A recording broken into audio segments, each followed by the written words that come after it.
الختام. Bismillahirrahmanirrahim. Assalamualaikum warahmatullahi wabarakatuh. Alhamdulillahirabbil alamin wa bihi nasta'inu ala umurid dunya waddin.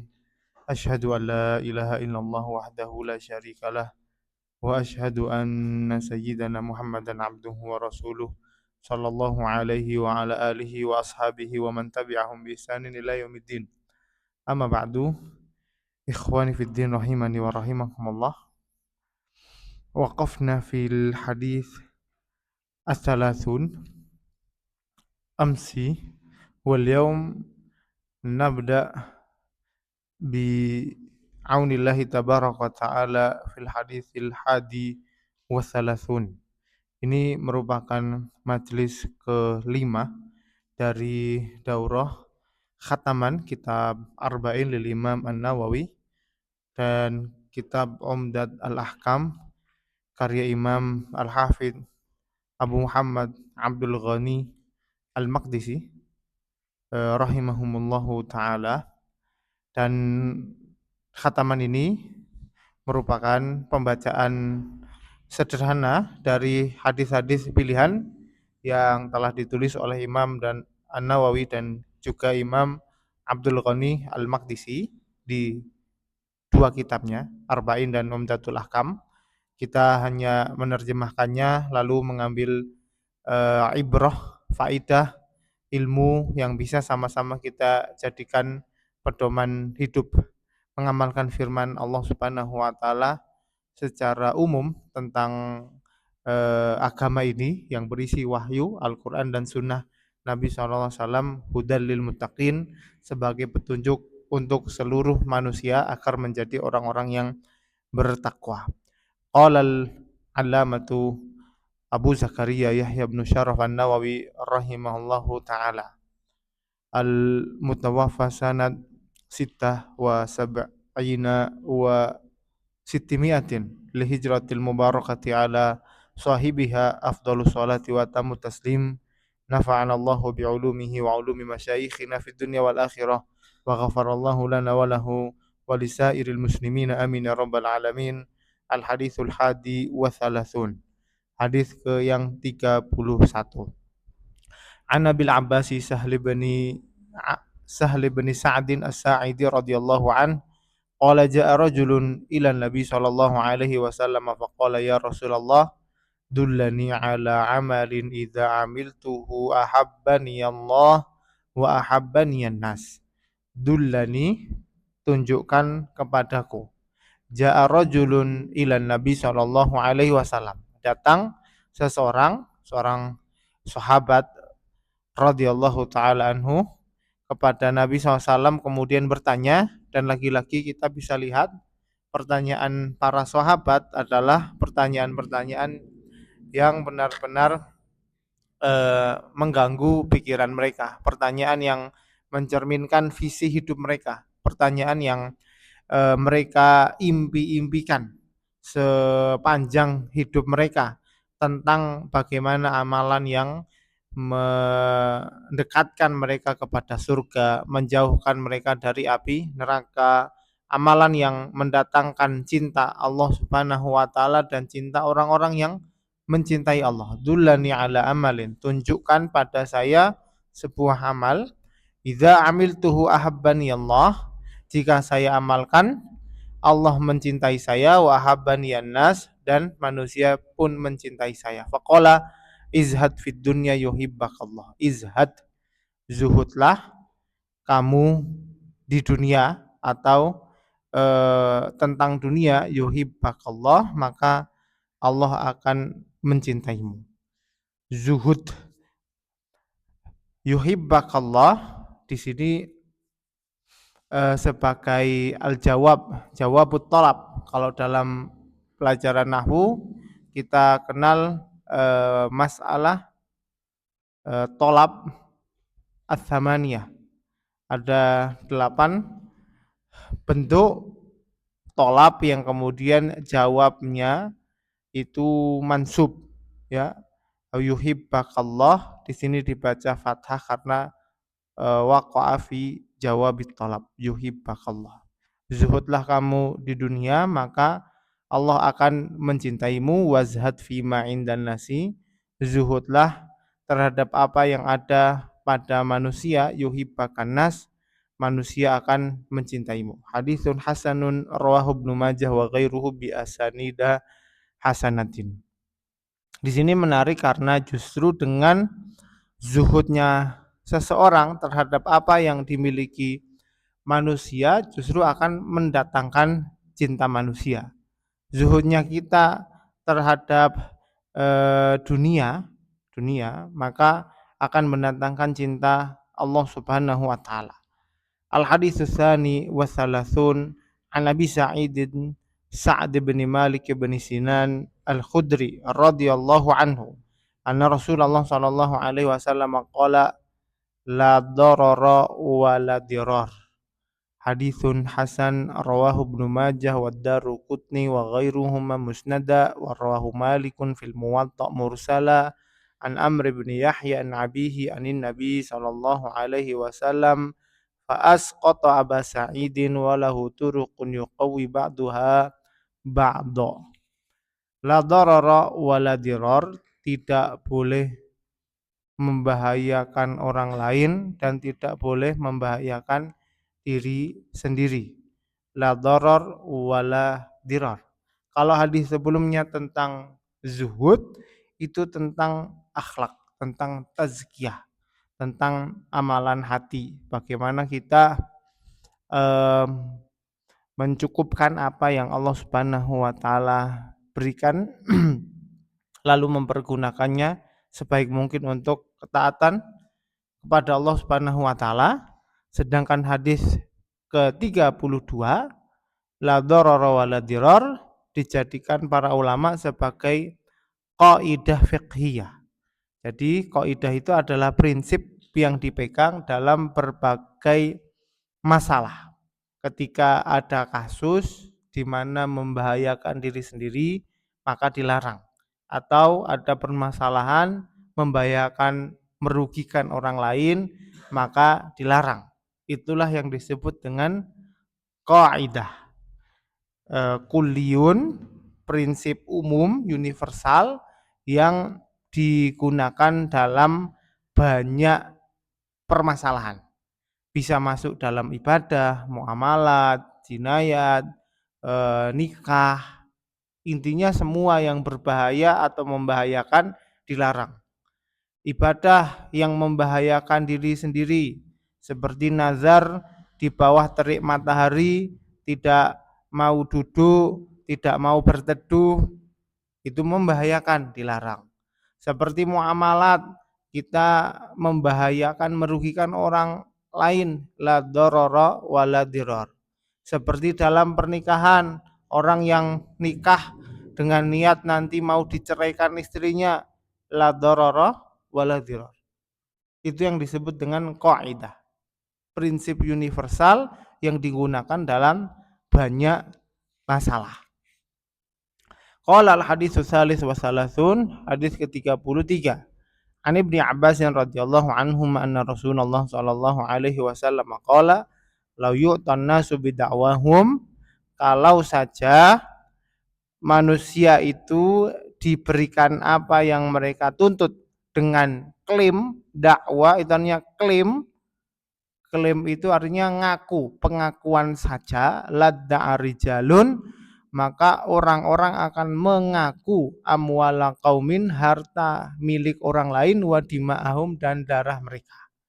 Kalau dalam pengadilan, hadis 31 bicara tentang tazkiyah, hadis 32 bicara tentang kaidah fiqhiyah, hadis 33 bicara tentang jinayat, tentang pengadilan Islam, bahwa dalam memutuskan sengketa, seorang hakim tidak boleh memutuskan hanya karena pengakuan sepihak.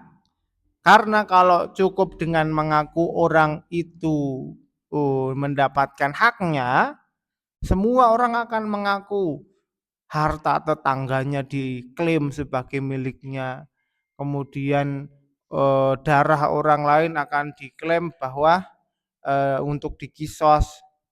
Iddia itu artinya pengakuan tanpa bukti. Lakinna al-bayyinata 'alal mudda'i. Bukti itu dibebankan kepada orang yang mengklaim. Nah, bukti di sini dalam qadha itu spesifik sebenarnya tentang saksi, syahadah. Ada saksi enggak? Apa mana buktinya? Makanya orang yang mengklaim wajib mendatangkan bukti, saksi, wal yamina 'ala man angkar, dan sumpah bagi orang yang mengelak. Jadi misalkan A mengklaim bahwa B punya hutang kepadanya. Si B kemudian mengingkari dia berhutang kepada A. Kasus ini dibawa ke pengadilan, lalu sang hakim tugasnya meminta bukti terhadap yang mengklaim, saksikah? Mungkin hari ini bukti itu bisa berwujud yang lain selain saksi. Lalu yang dituduh disuruh untuk bersumpah. Dan sumpah itu bukan perkara yang seremonial saja, seperti pejabat dilantik disumpah. Kemudian orang sering bicara bohong agar ucapannya dipercaya, kemudian dia gampang bersumpah. Sumpah ini tidak main-main karena yang disebutkan adalah nama Allah Subhanahu wa taala. Lakinnal bayyinata 'alal mudda'i, yang mengklaim wajib mendatangkan bukti, wal yamina 'ala man angkar, yang menolak tuduhan wajib bersumpah. Haditsun hasanun rawahul Baihaqi wa ghairuhu hakadza wa ba'duhu fi sahihain. Al haditsur rabi' wa thalathun an Abi Sa'idin al-Khudri radhiyallahu anhu qala sami'tu Rasulullah sallallahu alaihi wasallam yaqulu man ra'a minkum munkara falyughayyirhu biyadihi. Ini sekarang bicara tentang kemungkaran. Kemungkaran itu kan lawannya al-ma'ruf, kebenaran. Sesuatu yang mungkar itu wajib kemudian diingkari dengan tingkatannya masing-masing. Falyughayyirhu biyadihi, wajib diingkari dengan tangannya. Fa illam yastati' fa bilisanihi, menggunakan lisannya. Fa illam yastati' fa biqalbihi, kalau ndak bisa lisan maka dengan hatinya. Wa dzalika ad'aful iman, itulah selemah-lemah keimanan, rawahu Muslimun.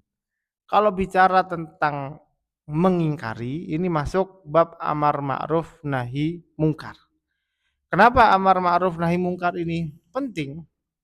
Karena kita tahu dalam Al-Qur'an Allah Subhanahu wa taala berfirman, kuntum khaira ummatin ukhrijat linnas. Khairu ummah itu artinya predikat sebaik-baik umat. Jadi kita sebagai orang muslim dalam syariat ini diarahkan agar menjadi orang dengan predikat terbaik. Tidak hanya soleh, tidak hanya baik untuk diri sendiri, tapi juga muslih, yaitu mendatangkan kebaikan. Mendatangkan kebaikan itu ketika melihat kemungkaran lalu diingkari. Mengingkari kemungkaran itu merupakan sikap peduli lingkungan, peduli masyarakat, peduli sekitar.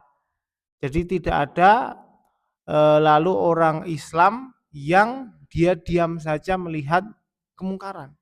Maka di zaman kita banyaknya kemungkaran yang terjadi, minimal sekali orang itu setidaknya mana yang baik, mana yang buruk dia tahu. Sehingga minimal sekali dia bisa mengingkari dengan hatinya. Di surat Ali Imran ayat 110 tadi, kuntum khaira ummatin ukhrijat linnas ta'muruna bil ma'ruf wa tanhauna 'anil munkar, itu bagian dari karakter generasi terbaik. Jadi anak-anak kita yang kita didik, ya bunayya la tusyrik billah, nasihatnya Luqman kepada anaknya jangan syirik. Kemudian disuruh sabar, wasbir alama asobak. Itu memang bagian dari pendidikan generasi terbaik. Tidak hanya soleh tapi juga muslih. Dan memang masing-masing hanya dibebankan sesuai dengan kemampuannya. Al-haditsul khamis wa thalathun. Hadis ke-35. Hadis 34 tadi bicara tentang tarbiyah, pendidikan, bagaimana kita mendidik anak-anak kita agar tetap tahu mana yang mungkar, mana yang ma'ruf. Mana yang mungkar, mana yang ma'ruf. Walaupun hari ini yang ma'ruf itu, yang mungkar itu dilabeli ma'ruf. Ma'ruf. Seperti dalam bahasa Indonesia kita kenal dengan istilah kearifan lokal. Kearifan itu sebenarnya ma'ruf, berasal dari kata ma'ruf. Tradisi baik yang diwariskan turun temurun. Tapi hari ini bisa saja sebuah ritual syirik, sebuah maksiat, sebuah dosa kepada Allah Subhanahu wa taala dilabeli kearifan lokal. Padahal itu sejak zaman Nabi SAW merupakan kemungkaran internasional. Walaupun kita di tempat kita disebut kearifan lokal, kalau itu kemudian dosa, maksiat, maka dia tetaplah kemungkaran. Jadi hari ini saking minimnya wawasan seseorang terhadap mana baik dan mana buruk, bahkan yang buruk dilabeli sebagai kearifan lokal pun dia sampai tidak bisa membedakan apakah ini benar-benar ma'ruf atau hanya kemungkaran yang dilabeli kearifan lokal. Hadis ke-35, Nabi Hurairah radhiyallahu anhu qala Rasulullah sallallahu alaihi wasallam, la tahasadu. Janganlah kalian saling hasad dengki. Wala tanajashu. Janganlah kalian bernajas. Ini salah satu bentuk jual beli. Wala tabaghadu. Tabaghadu, jangan kalian saling marah. Wala tadabaru. Wala yabi' ba'dukum ala bai'i ba'din. Bai'un najas. Najas itu artinya orang yang kemudian pura-pura nawar tapi dia tidak mau beli. Hanya untuk menarik orang lain agar mau beli, ya, biar harganya bisa diatur oleh mereka. Lalu tadabaru wala yabi' ba'dukum ala bai'i ba'din. Jangan kalian beli transaksi yang sedang dalam masa tawar menawar. Wa kunu ibadallahi ikhwana, jadilah kalian bersaudara. Al muslimu akhul muslim la yadhimhu. Seorang muslim adalah saudara muslim yang lain. Hanya dengan kategori muslim seseorang itu sudah bisa menjadi saudara. Al muslimu akhul muslim la yadhimhu, tidak boleh didolimi, la yakhdhuluhu, tidak boleh dihina, la yakdzibuhu, tidak boleh dibohongi, la yahqiruh, tak boleh dicaci, hina. At-taqwa hahuna, takwa itu wa yusyiru ila sadrihi salasa marratin. Nabi SAW menunjuk dadanya 3 kali. Bihasbimri'im minasyarri, cukup orang itu dikatakan buruk an yahqira akhahul muslim, ketika dia mencela, menghina saudaranya sesama muslim. Kullul muslimi alal muslimi haram, sesama muslim hukumnya haram. Damuhu wa maluhu wa yarduh, rawahu muslimun. Darahnya, hartanya, juga kehormatannya. Sebagaimana kita nggak boleh ngambil pulpennya teman kita, nggak boleh ngambil barangnya teman kita, nggak boleh kemudian kita membunuh orang muslim, Ah, terus seperti itulah kita tidak boleh menghina kehormatannya. Irdun itu artinya kehormatan. Hadis ini bicara tentang bagaimana akhlak seorang muslim antar sesama muslim. Al haditsu sadis wasalasun 36. An Nabi Hurairah radhiyallahu anhu an Nabi sallallahu alaihi wasallam qala man nafasa an mu'minin kurbatan min kurabid dunya. Nafasa artinya membantu meringankan musibah dari saudaranya di dunia. Nafasallahu anhu kurbatan min kurabi yaumil qiyamah, di akhirat akan dibantu Allah ringankan kesusahannya di akhirat. Ini seperti konsep al jaza min jinsil amal. Pahalanya orang beriman ketika dia itu membantu, ketika dia menolong sesama, banyak kemudian dikaitkan dengan pahala akhirat, karena itulah yang kemudian bisa menjadi penggerak, ya, penggerak sosial masyarakat, di mana tanpa harus mendapatkan imbalan, tanpa harus dibayar, tanpa harus mendapatkan materi, cukup dengan mereka percaya kepada Allah dan hari akhir. Di akhirat Allah siapkan pahala yang berlimpah, maka orang akan tergerak untuk banyak beramal. Waman yassara ala mu'sirin, yang memudahkan orang yang susah, seperti yang punya hutang kemudian ditangguhkan. Ngutang dia B ngutang ke A, terus sudah jatuh tempo, terus si A bilang ke B, sudah kapan aja kamu pas longgar baru dibayar, nggak perlu kepikiran hutangnya yang jatuh tempo. Itu termasuk memudahkan orang yang susah bayar hutang. Yassarallahu alaihi fid dunya wal akhirah, Allah mudahkan urusannya dunia akhirat. Dan kita nggak pernah tahu kapan kemudian kemudahan yang kita dapat ternyata fadilah dari amalan kita memudahkan orang lain.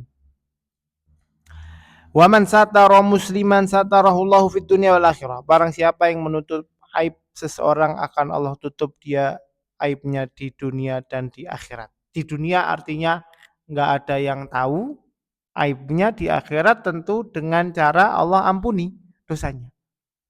Dan inilah eh, konsep yang kemudian diajarkan oleh Nabi SAW kepada para sahabat yang jatuh dalam maksiat, terutama dosa besar. Kalau dosa itu sampai ke pengadilan, hakim nggak bisa kemudian memberi syafaat, nggak jadi dihukum, dikasih amnesti, diputihkan, nggak bisa. Tetap harus jatuh hukuman kalau sampai ke hakim. Tapi kalau kita sebagai saudara tahu temannya melakukan dosa besar, maka itu peluang kita menutup aibnya. Pelan-pelan, diam-diam, empat mata, kita ketemu orangnya, kemudian nasihatin, akhi, saudaraku, mas, dek, jangan kayak gitu. Itu dosanya besar. Yuk tobat, yuk perbanyak ngamal. Jangan malah kemudian ketika tahu aib itu, kita sebarkan, kita kemudian laporkan ke hakim agar segera dihukum. Bukan seperti itu Nabi SAW mengajarkan kepada para sahabat ridwanullah alaihim. Ada di antara mereka yang Allah takdirkan untuk berzina. Ada di antara para sahabat yang Allah takdirkan mencuri harta, maling. Ada yang dirajam, ada yang kemudian dipotong tangannya. Sunnatullah, Allah takdirkan ada yang kemudian bermaksiat. Ya, orang yang kemudian aibnya Allah tutup, jangan malah kemudian kita umbar. Ya, itu bagian dari rahmat Allah Subhanahu wa taala kepada mereka yang maksiat. Satarahullahu fid dunya wal akhirah, bahkan orang yang nutup aib temannya akan Allah tutup aibnya dunia akhirat. Wallahu fi aunil abdi makan al abdu fi auni akhihi. Allah menolong hamba-hambanya yang suka menolong orang lain. Luar biasa. Allah menolong hamba-hambanya yang suka menolong orang lain, membantu.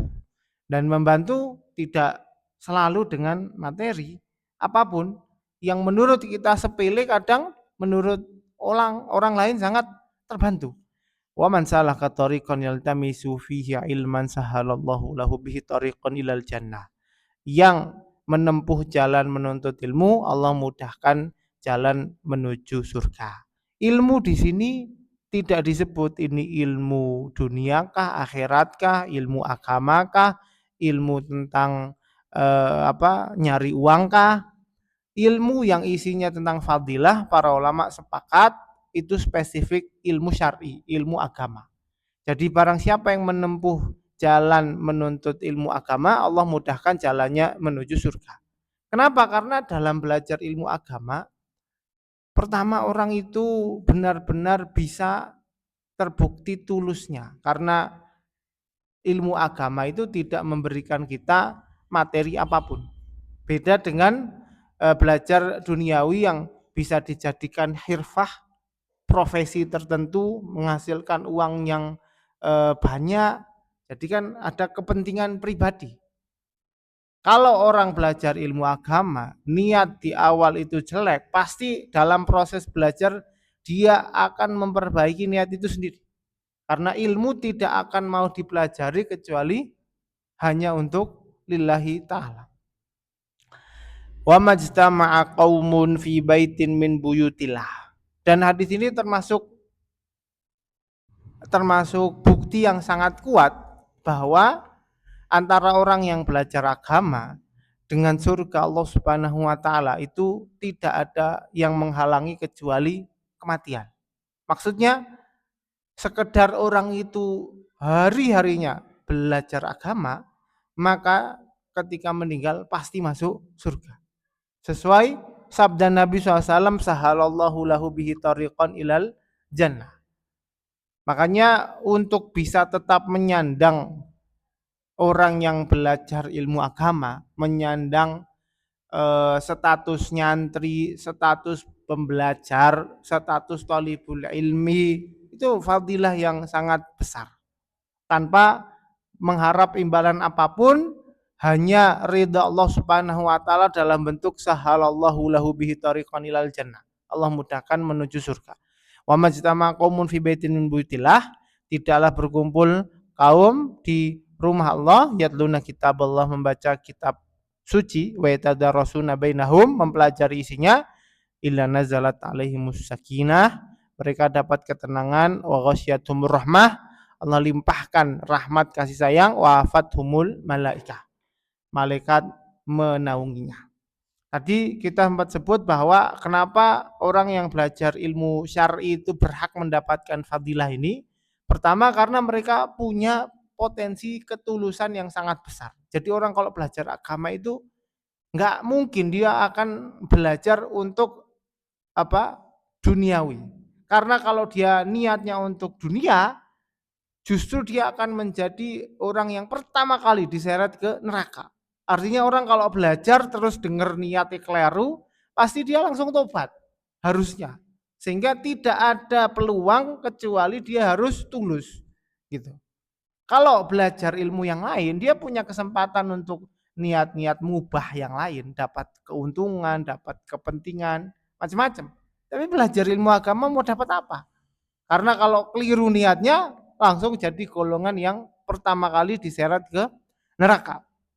Yang kedua, orang yang belajar agama itu dia secara tidak langsung ikut andil dalam menyebar rahmat Allah Subhanahu wa taala. Rusaknya dunia ini karena banyaknya orang-orang yang tidak tahu agama. Bima kasabat aidin nas, zaharul fasadu fil barri wal bahri bima kasabat aidin nas. Munculnya kerusakan di muka bumi ini karena tangan-tangannya manusia yang tidak tahu agama. Kenapa fadilah orang yang menuntut ilmu sampai dinaungi malaikat, sampai kemudian diistighfarkan oleh ikan-ikan dan serangga-serangga? Karena dengan adanya mereka belajar agama, mereka ikut andil menyebarkan rahmat Allah. Mereka tahu nggak boleh dolim, mereka tahu nggak boleh sembarangan nebang hutan, mereka tahu nggak boleh menyebabkan banjir longsor, mereka tahu nggak boleh ngambil hak orang lain termasuk haknya hewan-hewan yang ada di hutan. Jadi secara tidak langsung hewan-hewan, tumbuhan, makhluk hidup, lingkungan, bukan hanya manusia.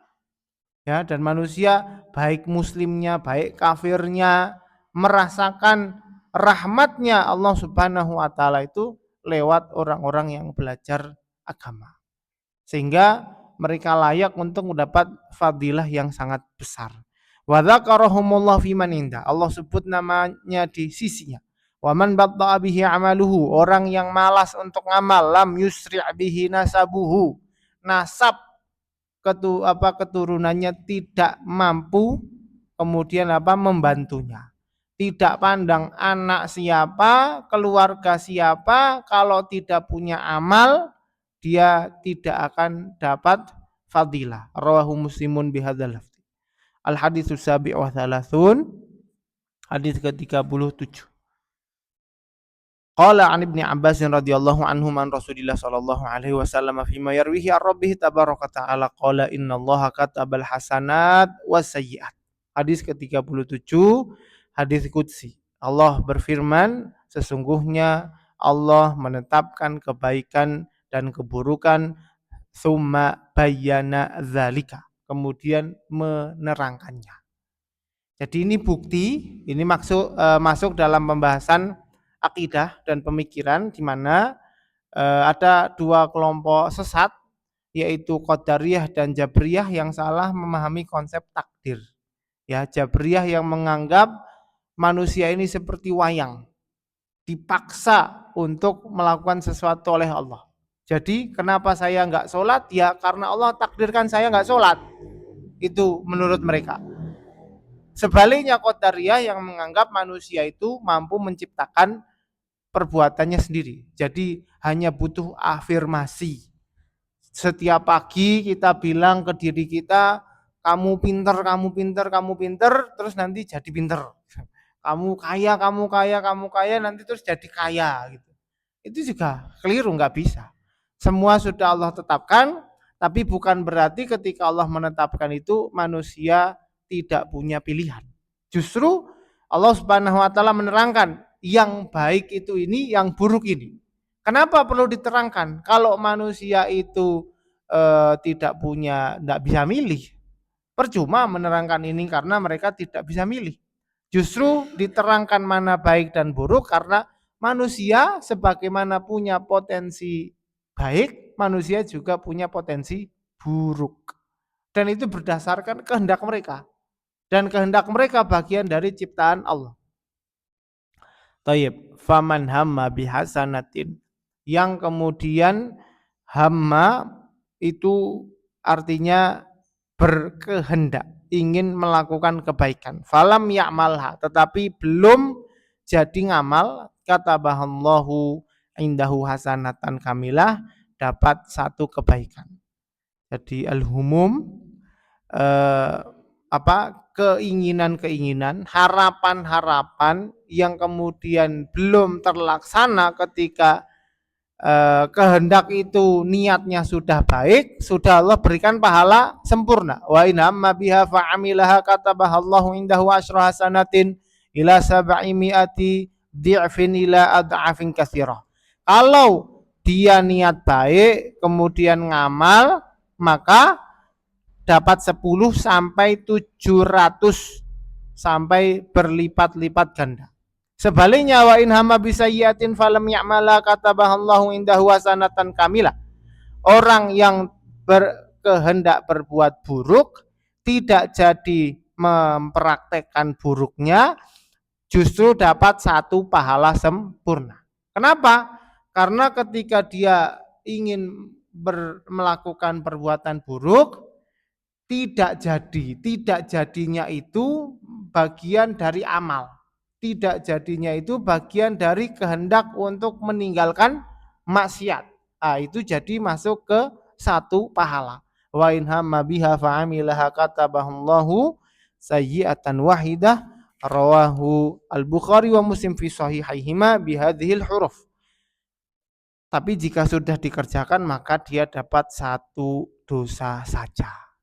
Maha adilnya Allah Subhanahu wa taala ketika memberikan banyak sekali reward, banyak sekali apresiasi kepada hamba-hambanya, terutama umat Nabi Muhammad SAW yang umurnya cenderung pendek, 60-70 tahun saja, tidak sampai ratusan tahun. Tapi kemudian fadilah amalnya bahkan di derajat hanya alham itu kehendak ketika baru berencana, belum sempat dieksekusi, sudah dapat 1 pahala. Jika Allah mudahkan dia sehingga beramal, dapat 10 sampai 700 kali sampai berlipat-lipat. Umur yang sedikit, pahalanya berlipat-lipat. Luar biasa maha adilnya Allah Subhanahu wa taala yang sangat mengapresiasi sekecil apapun amalan taat seseorang. Maka menata hati untuk bisa terus beramal hasanah itu bagian dari taufik hidayah Allah Subhanahu wa taala kepada kita orang-orang beriman yang Allah takdirkan memanen banyak pahala. Al haditsus tsamin wa salasun 38. An Nabi Hurairah radhiyallahu anhu qala Rasulullah sallallahu alaihi wasallam innallaha ta'ala qala, hadis qudsi yang berbunyi man adali waliyan faqad adantuhu bil harbi. Barang siapa yang memusuhi waliku akan saya umumkan peperangan kepadanya. Wali ini mereka-mereka yang alladzina amanu wa kanu yattaqun, yang beriman dan bertakwa. Bukan orang-orang yang agak aneh, orang-orang yang agak kurang waras terus diarani wali hanya gara-gara dia bertapa, tidak pernah mandi, tidak pernah makan, terus diarani sekti, terus dibilang wali. Enggak. Wali itu mereka yang mengikuti syariat Nabi Muhammad SAW, beriman dan bertakwa. Itulah wali. Wa ma taqarraba ilayya 'abdi bi syai'in ahabba ilayya mimma aftaradtuhu 'alaihi. Tidak ada amalan yang paling ahabbu ilayya, dicintai Allah, kecuali yang wajib. Ini dalil yang menyatakan bahwa pahala terbesar orang sholat itu ya sholat wajib. Pahala terbesar orang puasa itu ya puasa Ramadan yang wajib. Pahala yang paling besar orang zakat itu ya zakat fitrah wajibnya, zakat mal wajibnya.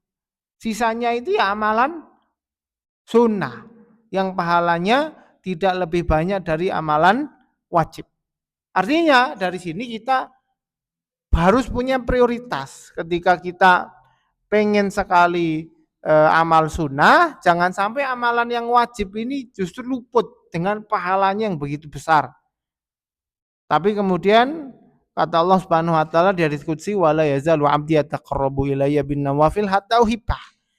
Tapi selalu ada hamba yang beramal nafilah sunnah sampai aku mencintainya. Cinta Allah Subhanahu wa taala itu kemudian terjadi dalam bentuk fa idza ahbabtu kuntu sam'ahu alladzi yasma'u bihi. Pendengarannya Allah jaga hanya kepada yang Allah ridhoi. Wa basarahu alladzi yubsiru bihi. Pandangannya juga Allah jaga. Wa yadahu allati yabatishu biha. Tangannya itu Allah arahkan untuk semua amal soleh. Wa rijlahu allati yamshi biha. Kakinya Allah gerakkan untuk selalu beramal. Wala in sa'alani la'utiyannah, yang dia minta pasti Allah kasih. Wala in ista'adzani la'u'idannah, kalau dia meminta perlindungan pasti akan Allah lindungi. Rawahul Bukhari. Jadi fadilah orang yang dia itu muqarrabin, dekat kepada Allah, mereka ini orang-orang yang amalannya itu wajib ditambah banyak amalan sunnah, ditambah amalan-amalan sunnah lainnya, tanpa menyepelekan yang wajib.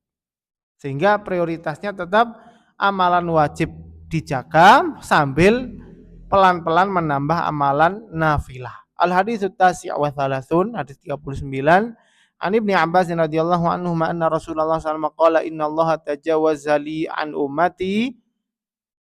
Sungguh Allah Subhanahu wa taala menghapus, memaklumi, mengampuni umatku al khata'a wan nisyan wa mastukrihu alaihi.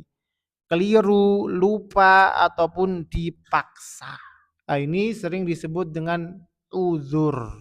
Uzur. Ketika orang itu tidak tahu, dimaafkan. Ketika orang itu lupa, tidak dosa. Ketika orang itu terpaksa, maka tidak mengapa. Ini masuk dalam banyak sekali masalah, terutama yang berkaitan dengan kewajiban dan larangan, perintah dan larangan. Haditsun hasanun rawah Ibnu Majah wal Baihaqi wa ghairuhuma. Al-khata itu kan salah. Orang itu salah, hal yang paling mendasar yang menyebabkan orang itu salah itu karena dia tidak tahu yang benar. Makanya dia salah. Maka di sini obatnya adalah dengan ilmu. Wan nisyan, orang itu lupa, itu karena murni ketidaksengajaannya, ya tidak sengaja lupa. Tapi kalau orang yang menyengajakan lupa, berarti dia justru ada unsur kesengajaannya, di situ enggak masuk udzur. Wa mastukrihu alaihi, orang-orang yang dipaksa adalah mereka yang terbukti dipaksa. Kalau baru diancam itu belum dipaksa. Jadi dipaksanya seseorang yang masuk udzur adalah mereka yang dipaksa. Satu, dia yang memaksa itu memang potensi untuk punya potensi untuk memaksa. Kalau ada anak SMA diancam sama anak TK kira-kira punya potensi enggak memaksa anak SMA? Enggak ada, itu bukan pemaksaan itu. Berikutnya yang kedua, yang dipaksa itu memang terbukti jika dia tidak menuruti apa yang dipaksa akan didolimi. Kalau baru sekedar ancaman belum dipaksa. Nah, itu dengan syarat yang kemudian disebutkan para ulama. Al-haditsul arba'un, hadis ke-40, an Ibnu Umar radhiyallahu anhu maqal akhadha Rasulullah sallallahu alaihi wasallam bimangkibai faqala kun fid dunya ka'annaka gharibun aw abirus sabil. Akhadha Rasulullah sallallahu alaihi wasallam bimangkibi, Nabi SAW memegang pundak, mangkib. Kemudian bersabda, kun fid dunya ka'annaka gharibun aw abirus sabil. Jadilah kamu di dunia seperti orang asing atau yang hanya numpang lewat. Ini siapa ini? Kun fid dunya ka'annaka gharibun aw abirus sabil. Ini pesan Nabi SAW kepada Abdullah bin Umar radhiyallahu anhuma, dan ini pesan juga untuk seluruh umatnya. Maka jangan pernah merasa asing sendiri. Justru kita semua adalah ghuraba, orang asing di dunia ini. Karena tempat asal kita, domisili kita adalah surga Allah Subhanahu wa taala. Sebelum Allah mengeluarkan abuna Adam, bapak seluruh manusia, dari surga karena dosa yang dilakukannya. Artinya semua kita di dunia ini adalah orang asing. Awabiru sabil, atau hanya numpang lewat. Ini senada dengan sabda Nabi SAW ketika beliau tidur di atas karpet anyaman pelepah kurma, lalu bekas anyaman itu menempel di pelipis dan wajah beliau. Lalu kata Umar bin Khattab sambil merasa kasihan, masa engkau Rasulullah utusan Allah tidur di atas tikar anyaman, sedangkan Raja Persia mereka tidur di atas kasur-kasur permadani yang empuk. Kata Nabi SAW, mali walid dunia. Emang apa urusannya saya dengan dunia ini. Saya tidak melihat dunia ini kecuali seperti orang yang duduk di bawah pohon untuk kembali melanjutkan perjalanannya. Hanya numpang lewat. Jadi tidak punya sesuatu itu bukanlah masalah. Yang menjadi masalah itu ketika kita punya sesuatu, tapi sesuatu itu tidak mengantarkan kita kepada Allah Subhanahu wa taala, itu masalah.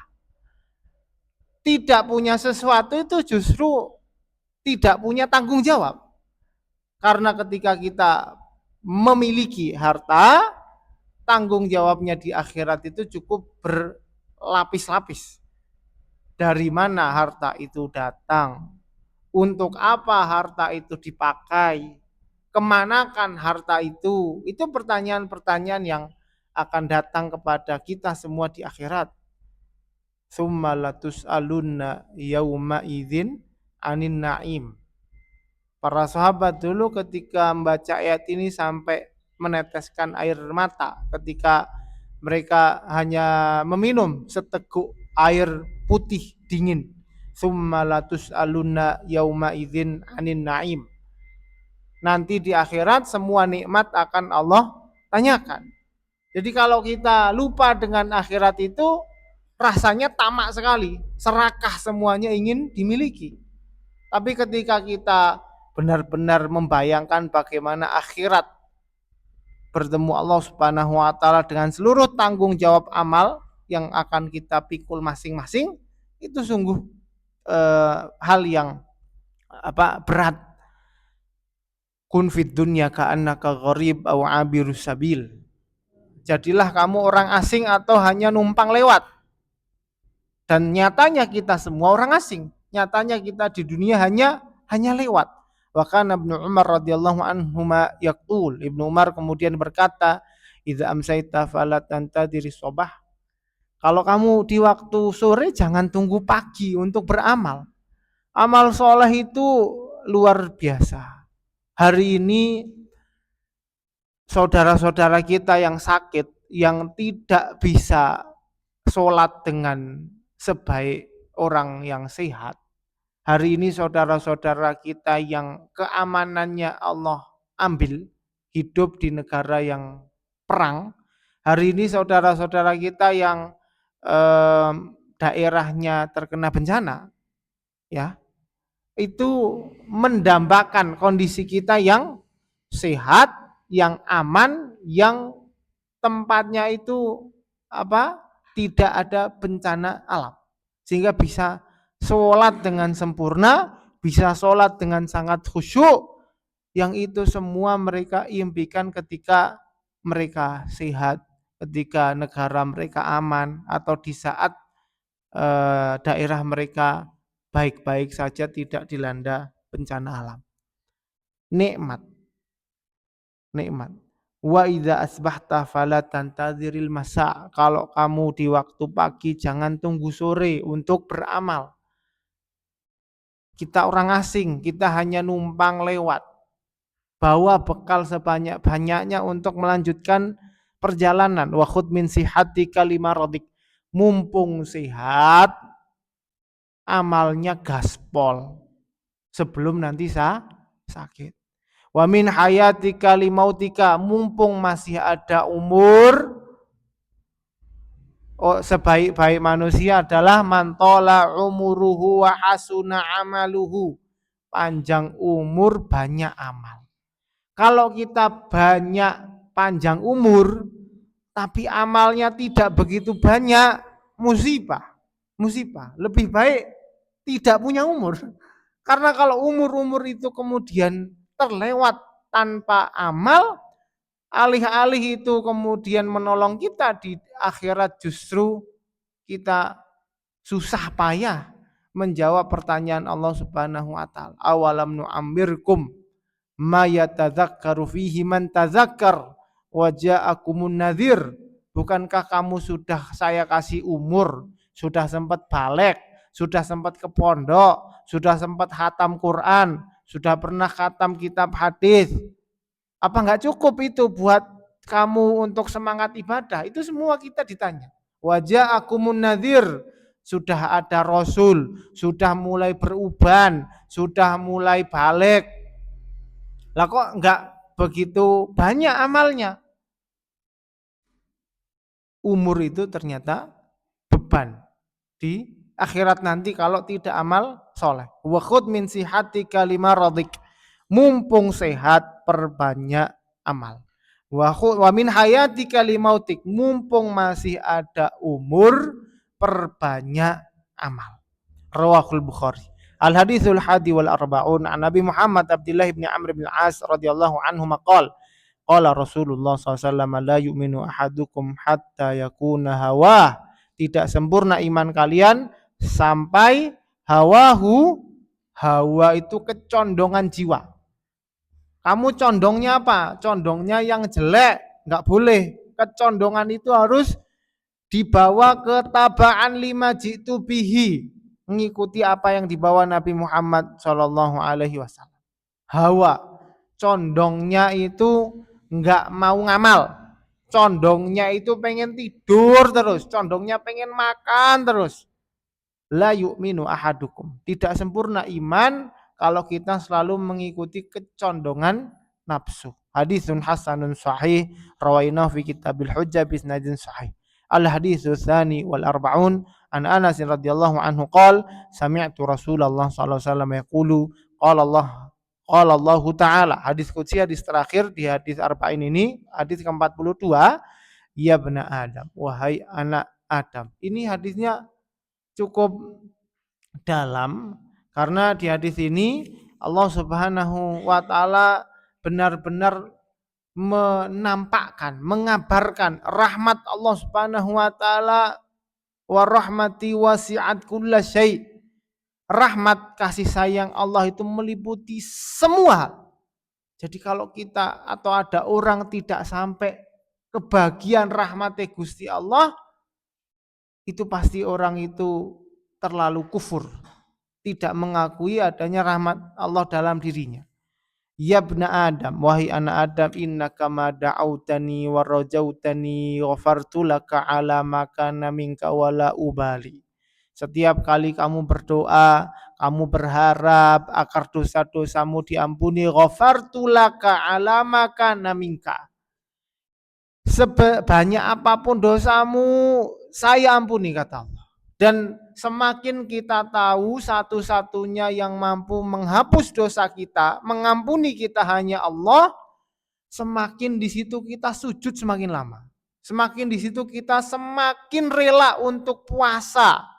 Kita semakin rela untuk bangun tahajud saat yang lain tidur. Kita semakin rela untuk lapar di saat yang lain kenyang, tidak puasa. Karena kita tahu yang kita sembah ini adalah zat yang benar-benar maha sempurna, maha mengampuni, maha pemberi rahmat. Wala ubali, bala yubali, ini artinya peduli. Wala ubali, saya tidak peduli sebelumnya kamu sebanyak apapun dosamu. Saya tidak peduli kamu sebelumnya maksiat sebanyak apapun. Selama kamu tobat, ghafartu laka ala ma kana minka. Allah ampuni semuanya. Wala ubali. Allah tidak peduli orang lain mau judge kita, mau nempel kita, mau nuduh kita macam-macam. La ubali, kata Allah Subhanahu wa taala. Maha adilnya Allah, maha sayangnya Allah Subhanahu wa taala. Maha pengampunnya Allah Subhanahu wa taala terhadap seluruh hambanya. Ya bna Adam, wahai anak Adam, lau balaghat dunubuka ananas sama, walaupun dosamu menjulang tinggi sampai ke langit. Sampai ke langit. Sampai ke langit. Langit itu 7 lapis, langit pertama saja belum pernah ditembus sama pesawat atau pesawat luar angkasa. Bulan itu masih di langit pertama, matahari itu masih di langit pertama. Galaksi Bima Sakti yang kita tinggal itu masih langit pertama. Kalaulah dosamu itu menjulang sampai langit, berarti kan banyak epol, banyak epol. Sumastaghfartani, kemudian kamu istighfar, astagfirullah, astagfirullah, sumastaghfarni, kemudian Tsummastaghfartani, kamu minta ampun kepadaku. Minta ampunnya hanya kepada Allah. Ghafartu laka wala ubali. Tak ampuni semua dosamu dan saya tidak peduli. Tidak peduli. Artinya apa? Allah ketika mengampuni dosa seseorang itu enggak seperti manusia. Wis ora apa-apa, kemarin sudah tak maafkan kamu. Cuman keliru sedikit diungkat-ungkit gitu. Kemarin aja kamu begini, kemarin aja kamu begini, manusia kayak gitu. Kalau Allah Subhanahu wa taala Rabbul Alamin, Maha Pencipta, Tuhan semesta alam, la ubali. Kata Allah, Allah tidak pernah peduli dengan berapa banyak dosa kita. Yang penting kita hanya memohon ampun kepada Allah. Ya bena Adam innaka law ataitani bi qurabil ardi khataya.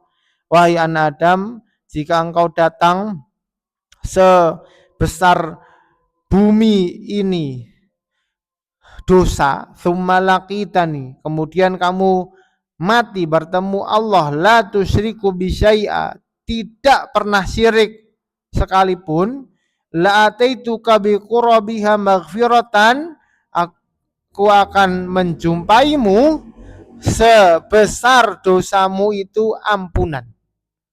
Sebesar itu pula lah ampunan Allah Subhanahu wa taala. Rawahu Tirmidzi wa qala haditsun hasanun sahihun. Ini akhir dari hadis arba'in, dan seperti yang pernah saya sampaikan, hadis arba'in ini isinya ada muqaddimah, terus ada intinya, ada 42 hadis, sama ada penutupnya, yaitu indeks kata-kata yang sukar, yang insya Allah nanti kita baca di majelis berikutnya. Bismillahi ta'ala. Kita istirahat untuk sholat dulu. Subhanakallah bihamdika asyhadu an la ilaha illa anta astaghfiruka wa atubu ilaik. Wassalamualaikum warahmatullahi wabarakatuh.